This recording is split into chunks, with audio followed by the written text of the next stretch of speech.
is choreographed. Yeah, but we only have 2 dances. No. Okay, we only have 3 back to back. I mean, Yeah. but You have but 3. they're like all combined. It's a 10 Yeah. dance, which is like 6 minutes. I don't have to do anything. You guys ready? I just love it. We're still having like hour and a half bars. Hold on. You don't have to leave early anymore? She really wanted to get out of here. Well, maybe we'll get through it early anyway. At least if we're done by 2:15, we'll be fine. We'll see what we can do. Okay, anything in the news? I have this bump on my neck. Oh my god. Cancer? I probably. She's dying. It's literally driving me up a wall. It's probably just swollen glands That's what my from, mommy said. Other food. go to the doctor. And more than likely it's, Well, well, lymph nodes doesn't necessarily mean cancer. Lymph nodes, if they're swollen, just means you have an infection. No, usually they give you an antibiotic. Okay. You ever like projection them and feel like the. Yes. Yes, I can. Yes. Wait, what is it? What are you talking about? Okay. I feel like right here. Mine actually went away since braces, but it was. Wait, but it's on like the art. It's on like that really important vein. What's the one that? I can get my knife, you can cut it out. Oh, no, no. Dissection? Dissection and economics. I got a lighter and a knife, I can heat up the lighter and we can. It's like a tender and it hurts so bad I can't sleep and like this side's fine but this side's like. Sleep on the other side. No. No, not touching. Go What to you wanna say, but a it doctor. I know, I've done that before too, and it's just like, it's away. Artery. Yeah. Like, This is your artery, right? Yeah, it's an No, that's, the one that you can see is a vein, the arteries are deeper. The reason why, But what's on the side of the neck? The one that. that's your vein. Or like what's the word for it? Is it the aortic or? No, It's it's not just an at the artery. jugular. Or is that the artery? Hold on. it's Yeah, like- look it up. This is not biology or human physiology. Do you want me to die? Because I know CPR and several other abbreviated No, it's- words. I'm sorry. Several other abbreviated. I'm confused. And that's what we get to do. She'll figure it out, joke grenade. I'll figure it out in the middle of classes. Mhm. And then you'll So I'll be like, Okay, anything in the news, economics? Oh, wait. Of course, the healthcare bill did not get even voted on. they just decided to ban They decided to just, no vote, okay, fine, and Trump said, okay, cool, move on, tax cuts. Yeah. So he's basically has said, okay, I'm washing my hands of this. If you guys can't get it done, I'm on to my next thing. You figure it out. Which I think is quite an interesting tact, considering if they don't do anything, that Obamacare basically is designed to implode on itself. So we'll see what happens over the next couple of weeks. Did you find your vein? Anything else in the news economically? I haven't heard anything. I saw a shooting, but I'm not sure if that's economic. Nah, it's not really economics. Did I get my? Oh, yeah, the terrorist attack in London. Oh, yeah. Why are there so You many? guys hear about that last week? Did you see? Economics? It's not really economic, but it does, Yeah. those kinds of things have an economic impact. What I found fascinating about this whole thing with the attack in England was the fact that the police officer who was stabbed was unarmed. You know, here in the United States, we typically have all of our police officers are pretty much armed. In England, Great Britain, only special units are allowed to carry weapons. So this poor guy is attacked with a knife and really basically couldn't defend himself, except with, I think he had a baton. Yeah, that was, well, it's one of those big police Oh, batons. no, you you know. can do what they do in the movies where they go to stab him and he like flips it like this way. And so they're like, ha ha, sucker, and then he kills him. Like Right. with his, Is somehow. Unfortunately, it's not, unfortunately, it's, let's see, the last 2 nights I watched a Jason Statham movie and John Wick with Keanu Reeves. So unfortunately, these guys can't fight like those guys do. Of course, they're actors, so It's really easy to Yeah, I know, Those Jackie are Chan's so good. cool. Rumble in the Bronx. Good. And Rush Hour. Yes. I Rush love Hour and that Rush Hour 2 are pretty fun. I'm gonna die. You're gonna die? You're not gonna die. You're not gonna die. Let's see, anything else in the news? So we had the terrorist attack. Those terrorist attacks have an effect on the economy because that causes panics in many cases in markets, which can cause sell-offs of stocks and bonds and other things that can happen. So, you want to be leery of those things. What I found fascinating is the over-dramatization by the typical Fox News, which drives me nuts. The one commentator, one man brings the entire Great Britain to its knees. Only because you guys let it. It was one guy. I mean, they had the big old Ferris wheel, whatever that is, on the river there. They had those people stuck in that thing for hours because they didn't want to, because they're afraid of another attack.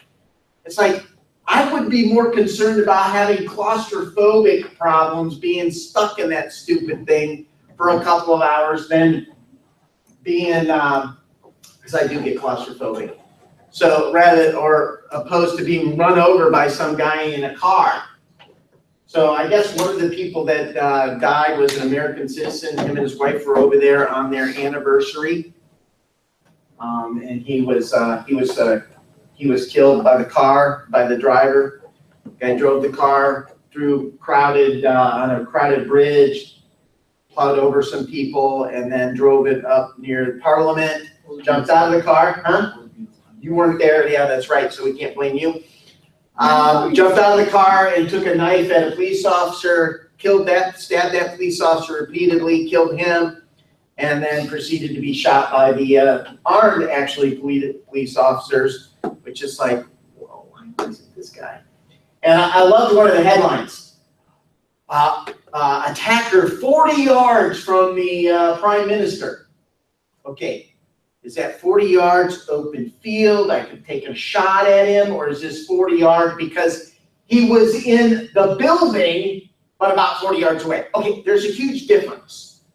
But this is the news media we live in today. Saying like 40 yards from the prime minister. Oh my God, you could have died. He was in the building. You could have been underground in a blast shelter, for all we know.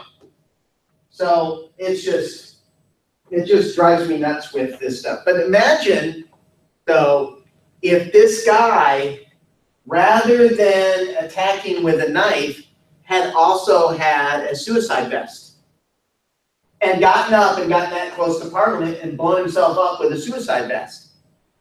Or bomb in his car. Think of Oklahoma City bombing back in the 90s.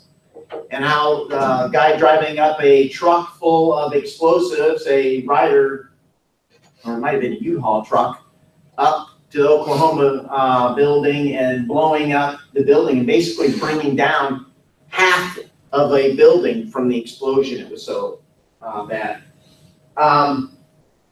So, we need to be careful, but the thing is, what concerns me the most is when these things happen, politicians love to react and love to pass laws after things like this. So be on the watch in Great Britain, and maybe even over here, you're going to see, we might see a nice knife registration act here. So you're going to have to register all of your kitchen knives.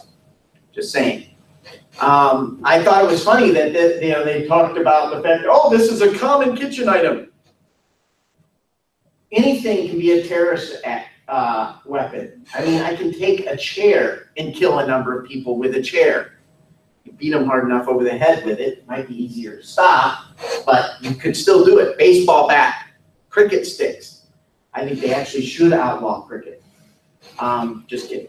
But stuff like that, a shovel. There's so many things that we can use as weapons that, what are we going to do? Are we going to live in fear, or are we going to live our lives in freedom?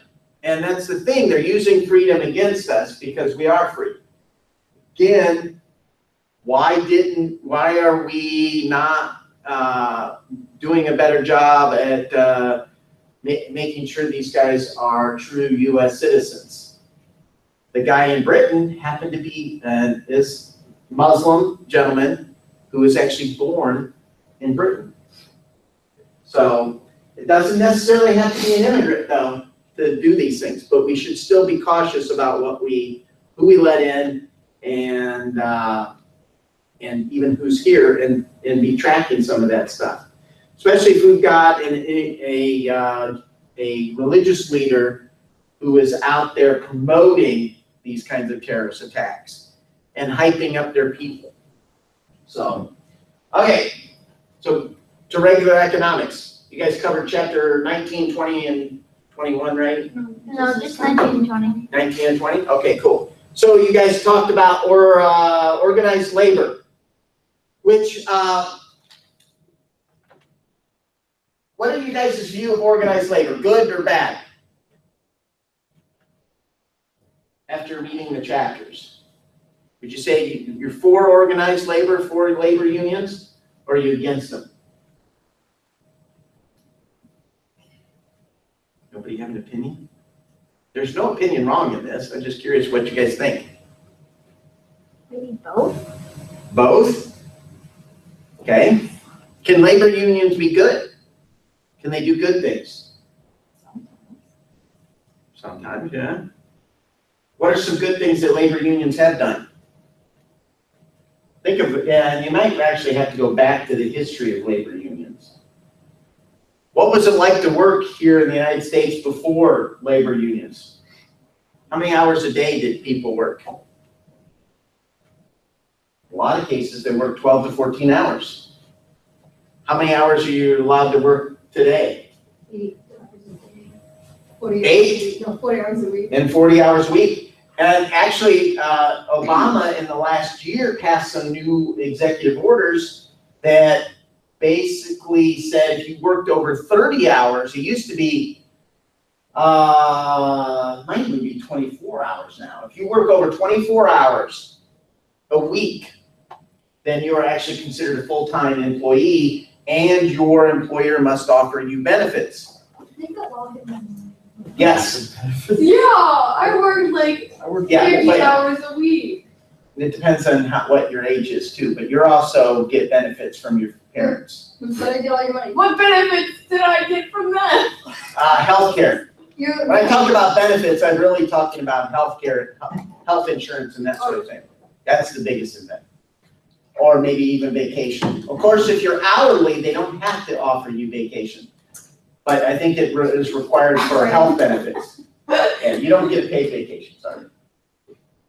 Where are you working at now? Chick-fil-A. Chick-fil-A? Where'd you go like with there? Yeah, you said you were gonna quit 2 weeks ago.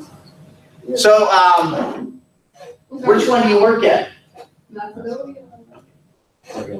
I went up there yesterday. That's why I just did. So, organized labor is responsible for these kinds of things. The shorter work week, the a increase in, if you work over 8 hours in a day, you're supposed to be able to be paid overtime. If you work more than 40 hours a week, you get paid overtime. What? More than 8 hours a day. Depends on the business, but there are some businesses here are required. So much Me overtime. too. You're supposed to get paid overtime if you work over 8 hours in a day. Check, I would check into the requirements for that, because I think You're that gonna is get a them all requirement. bad now because you're telling me these Yep. things. Yeah.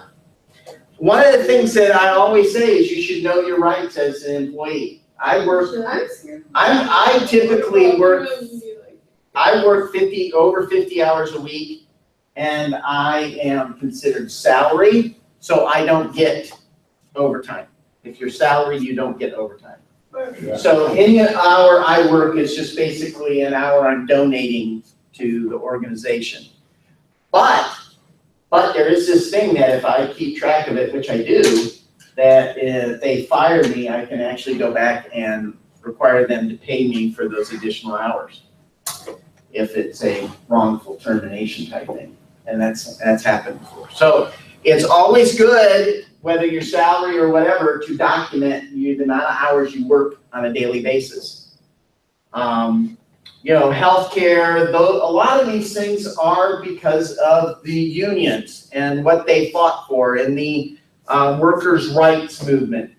Unfortunately, today, the unions have gone and become far more political and a lot less really protecting the employee. In fact, I know of several instances in my own personal view where somebody who has broken the law and actually broken rules of where they work have been protected by the union, and they have gotten much smaller penalty than what they really should have had, which is frustrating to some degree for those of us who work hard. The other thing is too, unions can stifle what you can do in an organization. Now, if you go to work, say, for the city of Akron, which I did for a while, I worked for the city. In order to get a promotion, you had to take a test because of the union requirements. They couldn't just decide to promote you. Why do you think that the union wouldn't want people just to be promoted? Is it because they don't like good workers? Why would the union not want to have requirements in the city for like taking a test or something like that to be able to get promoted? So if I'm mayor of the city, and Alex here's a good buddy of mine, and Devin and Alex are both vying for a position in the city, who's going to get the job? Probably not Devin. Right. That's why they want the test. Because then that way, as the political, I can't be giving and promoting only my political buddies. That they actually have a chance for somebody who's not politically connected to actually get a job or get the promotion. So they do this by testing, they weight seniority and different things like that. So that's one of the things that some of the unions do. So in many respects, unions have done some really good things. They've also, like any organization, they've also done some bad things. And it's just a matter of which union you are, who's in charge of it. It's like businesses. They're good businesses, they're bad businesses. It's all because of human nature. And we're all sinners. And if we're Christians, we should understand that more than anybody else. That it just depends. One of the things that comes out of unions is what we call collective bargaining. What's collective bargaining? Come on, somebody give me a definition of collective bargaining. What's a collective? Group of people. So a group of people that bargain? I don't know. Right. So what it is a group of people, a group of employees get together and bargain collectively. So if you guys were like, wanted to unionize and I'm the management of the business, you guys decide you're going to get together, and because Michaela and Ellie are such good arguers, you put them in charge of arguing with me for better wages and so forth and doing stuff like that. Because both of them are like practically lawyers. Yep. You wouldn't want to put somebody in charge that would be like, okay, boss, whatever you want.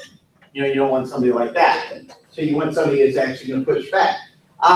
Some of the big things that might be, negotiated in the collective bargaining. You might do safety, wages. Wages are probably the biggest one that goes on. So unions, they of course have their basic aims when they're trying to when they go into collective bargaining. Wages and hours. They want to be able to, one, seniority in many union shops. The longer you've been there, the more seniority you have, and therefore you get better choices for vacation. But your union might also negotiate how many hours a week you guys are you would work. How much would you get paid? So that they would negotiate your raises. The problem is, if you got two people, let's go back to Devin and Alex.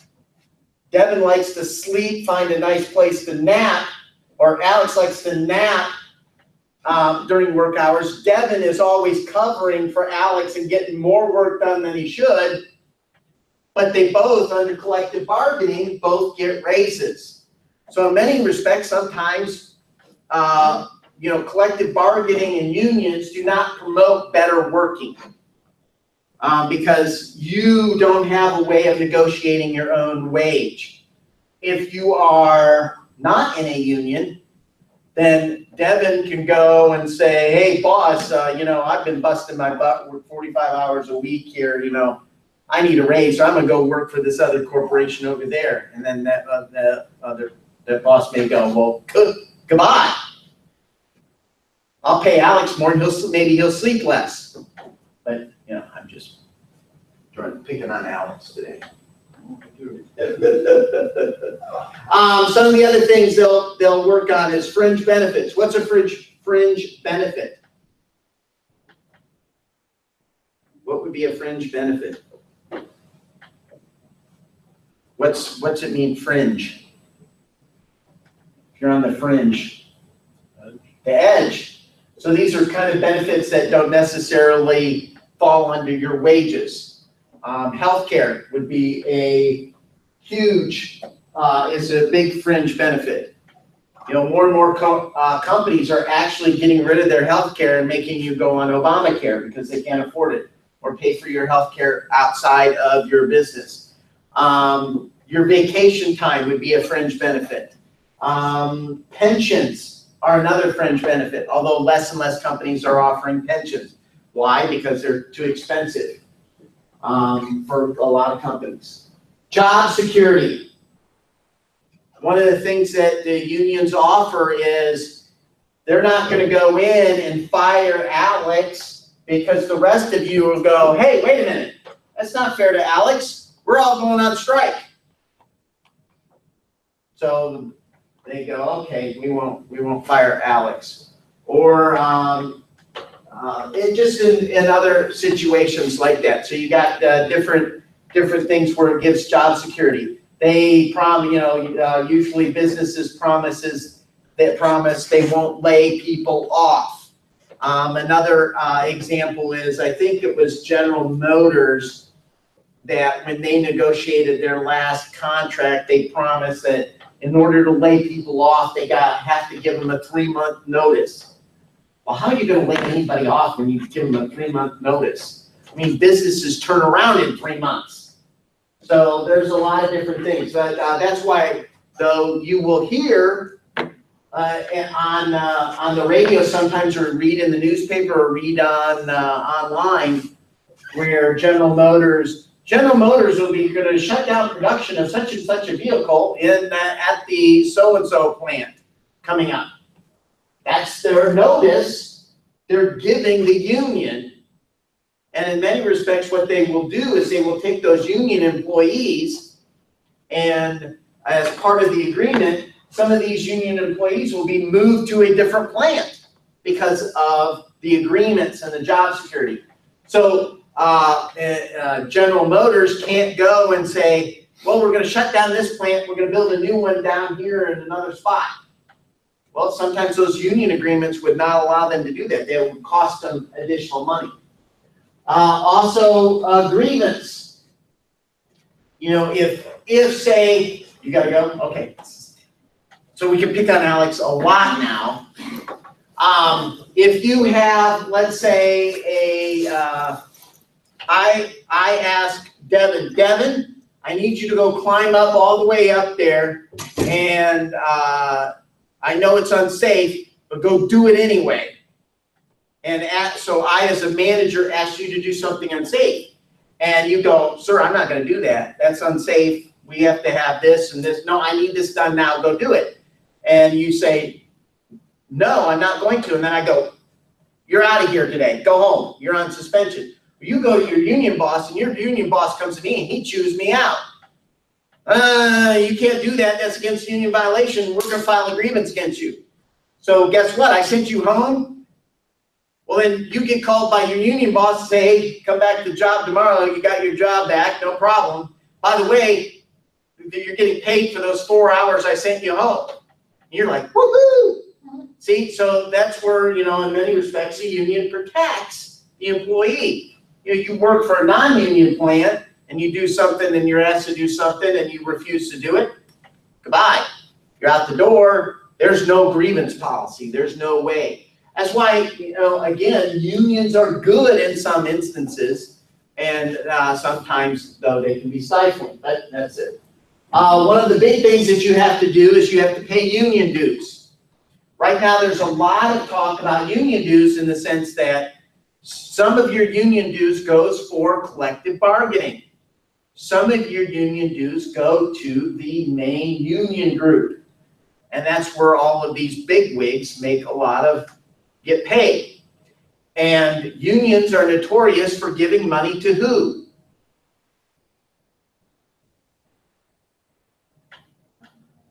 Who do you think they give a lot of money to? Yes, government, particularly politicians. Because politicians write laws. And unions go, we want a law. Let's say we want a law passed that would basically say we want a 32-hour work week. We want to go to a 3-day weekend. We only want 32 hours as full time. But we want to keep wages as where they're at. So they would go and they would lobby Joe politician and say, hey, how about some money for your next campaign your next campaign? Sure. Oh, we want this bill passed.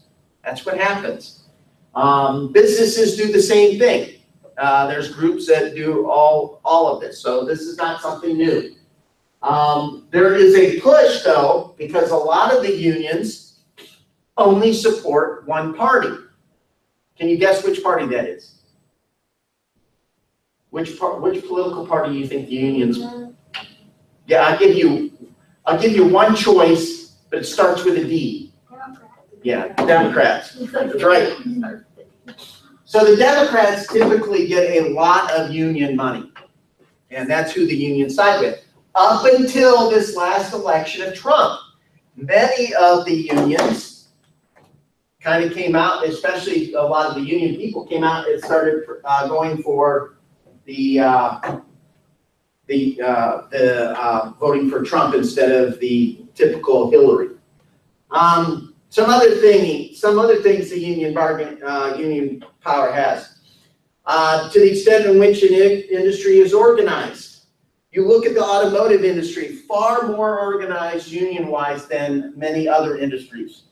The tire industry is very unionized. Although Goodyear has some plants in non-union states like Oklahoma.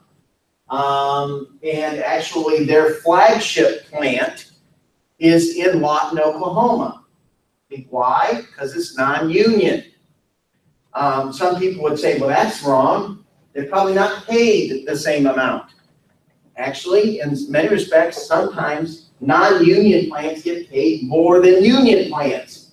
So, the power of the company within an industry, so a union can help. A union can help that or hinder that.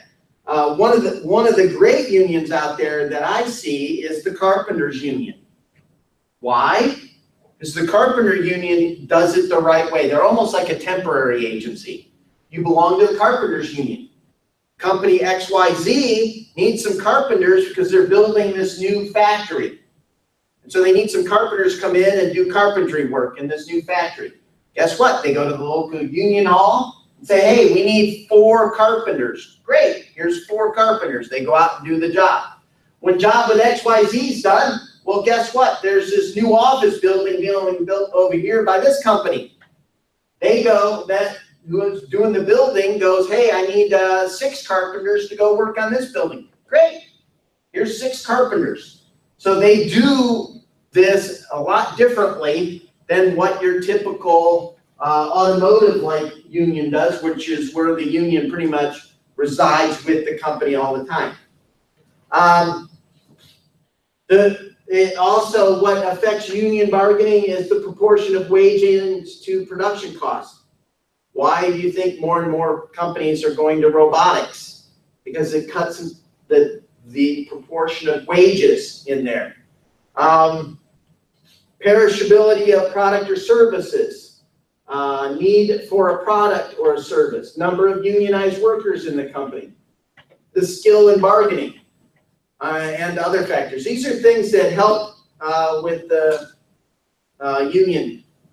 Some of the other things that happen, if a union and a company are at a impasse, they can't come to an agreement, then what happens is you typically will have a third party come in that will either mediate or arbitrate the union and the company.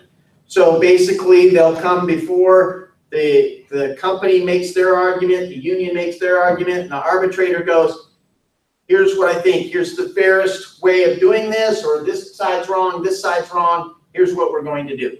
So that's what that third party does. Again, this is types of obvious conflict. So one of the things that you can do with labor management, tactics for labor, strikes. Anybody, there hasn't been a lot of strikes lately. So one of the things that can happen is strikes. Strikes here in Akron have been so bad for like Goodyear, when there used to be, this was probably 60s and 70s, maybe even 80s. If the labor union went on strike, this was when we actually made a lot of tires here in Akron. When the labor union would go on strike, they would actually lay down tire spikes in the parking lots. And so if you were a scab that crossed the picket line, guess what happened to your car when you drove into the parking lot that day? You get flat tires. There's stories from some of the old guys who would tell me when they were building, they put on new equipment on the tire building machines that would actually count the number of tires you did. They somehow, that new equipment would get broken, and it wouldn't count the number of tires that these guys were making. So a lot of different things that the unions would do to sabotage when the management would try to do more controls. The other thing is picketing.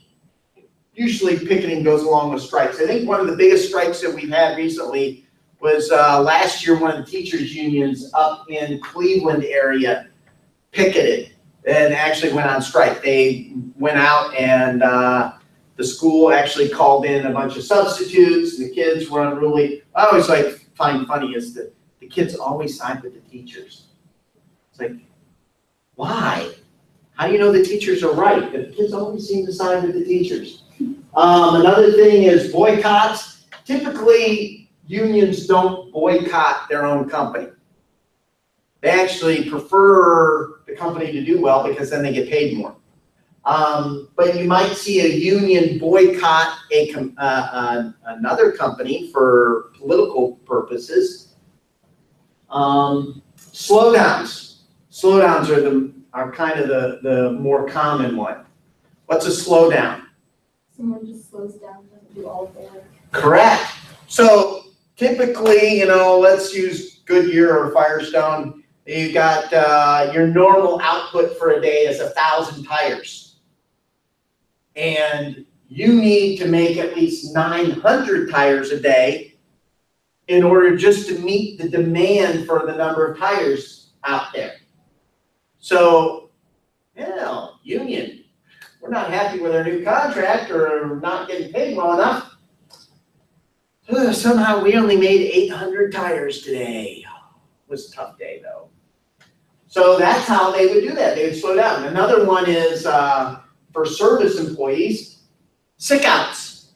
Everybody calls off sick. Usually if you have a number of people, usually if you take one sick day, you don't have to have a doctor's note. You take 2 sick days, Usually that second day, you better get a doctor's note. Most companies will require a doctor's note if you miss more than 1 day. But think about this. If nobody shows up to do work on a day because everybody calls off sick, what would happen to Chick-fil-A if everybody called off sick? They close down for the day. It has a huge impact. It's another way of kind of like a silent slowdown. You might slow down the number of chicken sandwiches you can make in an hour in Chick-fil-A. Public relations. The other thing is both the company and if you ever watch in the press, companies and the unions will always fight their battles in the press. So they're constantly sending out press releases if there's a strike or there's something going on. And stuff like that, you'll see a lot of that going on. Too bad there's no strikes going on. It'd be interesting to read some of the headlines from some of these things. So public relations is a huge one, but both sides have that ability. Management's ability to combat labor, injunctions.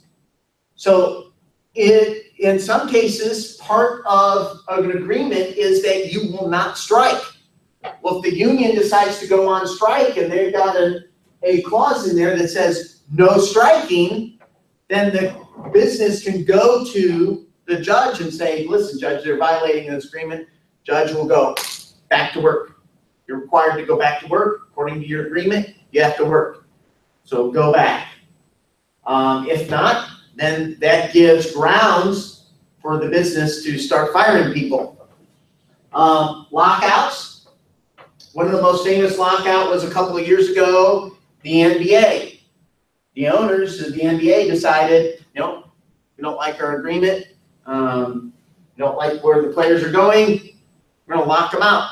So what they do is they basically lock down the doors and the players can't come in. They don't get paid and they don't work. So that's what a lockout is. You probably most recent ones have been I think football had one. I don't think baseball has. Baseball had a strike not too long ago. And football, baseball strike. It's always rough when a bunch of millionaires are picketing. It's just hugely, I have such sympathy when they don't have enough money to put gas in their Lamborghinis. Yeah. It is rough. So How are they going to put food on their table? I don't know, they can't afford gas for their Lamborghini, so. Right. That's tough. You also, they have strike breaking, part-time employees. So typically what you do is you hire replacement workers. You guys are too young, but I think it was in the 80s or 90s. I can't remember. It's been so long ago. But the football players went on strike. So the NFL hired a bunch of replacement players. It was bad. It's almost as bad as a couple of years ago when the the referees for football went on strike and they brought in replacement referees. And that was horrible. So yeah, that's something that they can do is they can bring in people. Again, same idea though, public relations. You can talk, if you're the football, you can talk about, it's really sad about millionaires being on strike. They want more. Of course, then you got all the football and basketball players are saying, those greedy owners, all they want is more money off our backs. Okay, you guys are both making millions of dollars. I really don't care. Two-tier wage system. So you set up wages where you basically force some of the guys, you put them at such a level where they don't want to go on strike. So you can do things like that. And then part-time, of course, part-time employees, you would start replacing guys who were in the union when they retired, you replace them with part-time workers because you don't have to give the same benefits to part-time workers. It's one of the things that happened with Obamacare is that a lot of companies, because of the requirements, what did they do? The costs were going up in Obamacare, so what a lot of companies were doing was laying off their full-time staff and hiring them back as part-time staff. So that's why you have a number of people who are out there who are what? Working 2 to 3 jobs. Because they don't want to be paid, they don't want to pay them full time and have to pay the cost of, Obama, you know, the higher cost of Obamacare and stuff. So, any questions from you guys? That's pretty much it. That's the 2 chapters. Wow. I know, chapter 21, 22. Next week we'll get into sole proprietorships and partnerships and corporations. Should be fun. You guys are gonna start your own business someday, right? Probably. I had a business idea, like, I was thinking that. Yeah, you should work to do it. I want to, but it costs like $1,000 just to get like. Yeah. Advertising. $1,000. My hat doesn't. So we never did an HTV. $1,000. No, I'm gonna look at your stuff and we're gonna try to talk about them next week. So you got your boards, right? You sleep there? Yeah. Oh my gosh, that kid. So We're we gonna had, ours was so good. I was just like, Do you wanna see it? I printed off these Sure. pictures, like, You got a few minutes? So he did this. Oh, and we said everything Okay, else. I was like, it's beautiful. And I like how beautiful your guys' is. yeah, we messed Like, with the cutting because we had little Pictures cutting and boards. bubble. no, that looks great. And it was, And like, he. Looks Art Deco. I know, and then It's okay. it took like 45 minutes to do, just to put it on. Like, I am going big. Oh my gosh, yeah, I was. You guys did a great Nice. job. Making sure we have spring balls stuff. for Yes, mom. there's the lights and then the, Your registration form yes, stuff. yes. Okay, see you guys next week. Well, what's new? you know, yeah. So Thank all of you. that is in there. Are you coming to the decorating lab? Oh,